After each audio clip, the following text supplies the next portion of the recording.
lot of time into name and logo at this stage. How important is that to go through this process?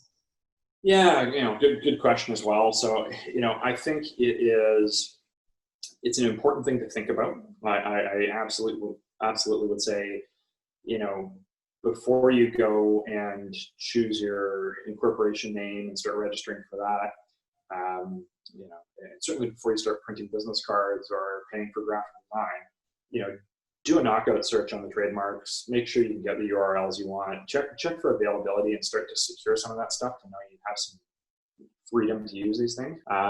Trademarks take a long time to get. To register a trademark in Canada right now is running, I think last I checked with our trademark agent, it's getting close to 2 years before you actually get a registered trademark. You get some benefit from getting sort of in the queue, and there is common law trademark protection in Canada just by the nature of using it.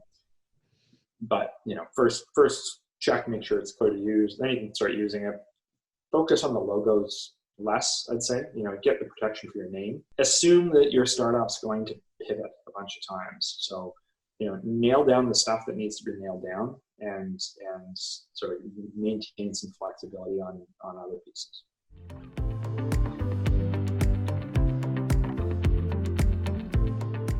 Another point you made that I want to reemphasize is protecting the domains. I find people choose a name and begin to work around it and begin to publicly use it and pitch with it without actually getting in there and getting their domain locked up. Yeah. And of course, someone could buy it out from under them, and then they'd have to pay an amount for it. I often say that's a first step. Get the domains. Domains are not expensive. Make sure you can get the domains that you want to be able to get. If you can't find the domains that you want to get, think about whether that's really the name you want, because ultimately, if your business is successful, you're probably going to end up buying the .com that might not be available now, and at that point somebody's going to charge you a fortune for it, because if you're a success and you want their domain, they might charge you for it. There are things you can do in terms of domain name squatting, and there's actions that you can take. But if they had it, and the good domain squatters will have it and use it for some other purpose, and might run an e-commerce site on it or something that is sort of tangentially related to that site or that name, and just enough that they can claim, no, we're legitimately using this, and they're probably going to charge you a lot to try and get that away from them. If it's just a blank site, they're not using it in any particular way, there are steps you can take to sort of knock this down.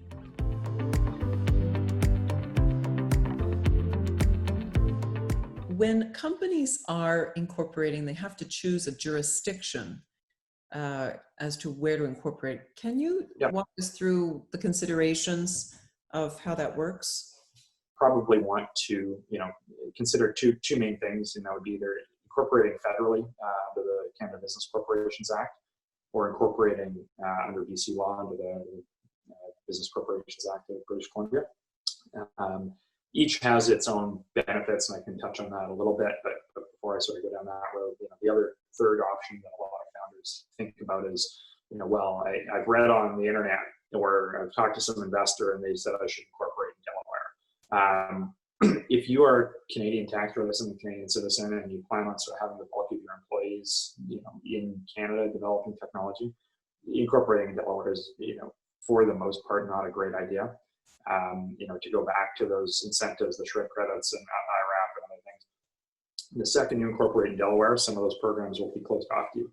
Even if that Delaware Corp is completely owned by Canadian citizens, Canadian tax residents, even if it's all of its employees and operations are in Canada, from a Canadian tax perspective, it will be viewed as a U.S. person. They can't take advantage of SHRED. So there's a non-dilutive form of equity that they can't get. They can shred, but it's at a lower percentage, and it's not the refundable type that really allows you to sort of fuel your business.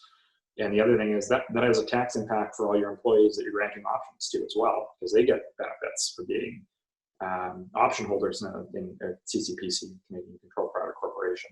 And so suddenly your options aren't as attractive to, good high-end talent. I mean, a lot of people don't recognize that issue, but, veterans of the tech business who've been around for a while do recognize that, they'll ask that question, are you a CCPC? Because it does impact them, and people may have been burned by that in the past. So those sorts of things do matter in a competitive marketplace, and so there's some risks on that side, and other issues if you go down that road as well that will just generally sort of make life a bit more difficult. As between sort of incorporating federally or in BC, it really sort of depends a little bit on what the nature of your business is to a degree, and what your plans are.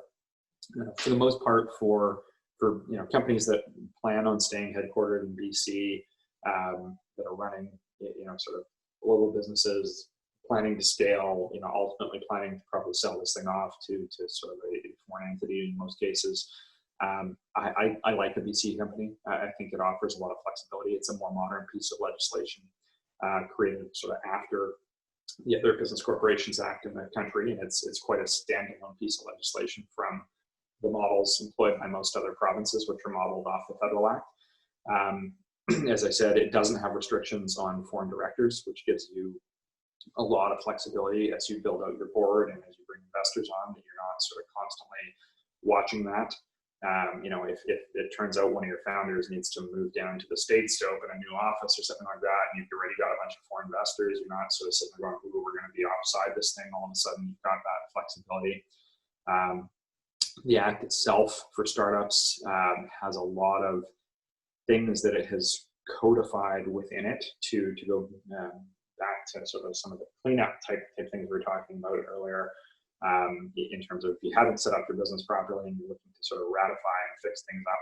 The BC Act spells out exactly what you can do to fix that, so that, whereas under federal law, that's not always there. There's places where it does say, if you do this, it's fixed. The BC Act does that more. So they've sort of codified what is common practice for Canadian lawyers, but in a lot of cases under the federal act, it's sort of, this is the best we can do to patch this up, but it doesn't really fix the fact that you're not compliant with the act.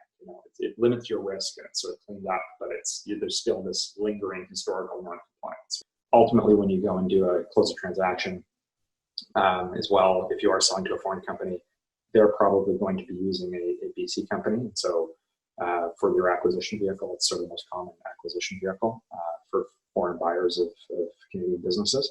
And so there's just some simplicity when it comes time to close that transaction, that sort of keep things simple, in being able to sort of amalgamate those two companies without having to do second step transactions and things like that. So it's not that hard. Some people sort of think, federally gives me prestige, or people are more familiar with it. And the reality is BC gets used for a lot of these types of acquisitions. So, most U.S. counsel doing deals are going to be fairly familiar with, BC being an entity they've run into a fair bit. Yeah, so BC has a flavor of being very friendly to foreign investment in the way they've structured their corporations. And so, for that reason, I like it.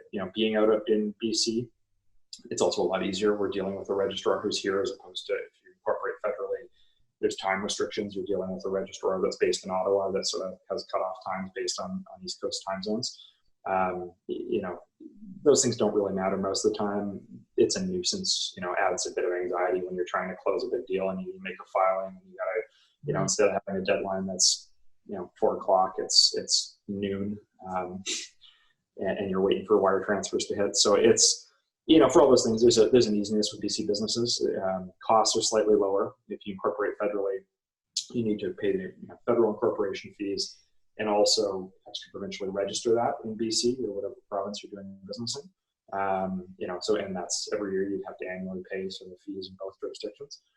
The benefits of incorporating federally, there is sort of more case law because all the other jurisdictions have modeled themselves off of the federal act.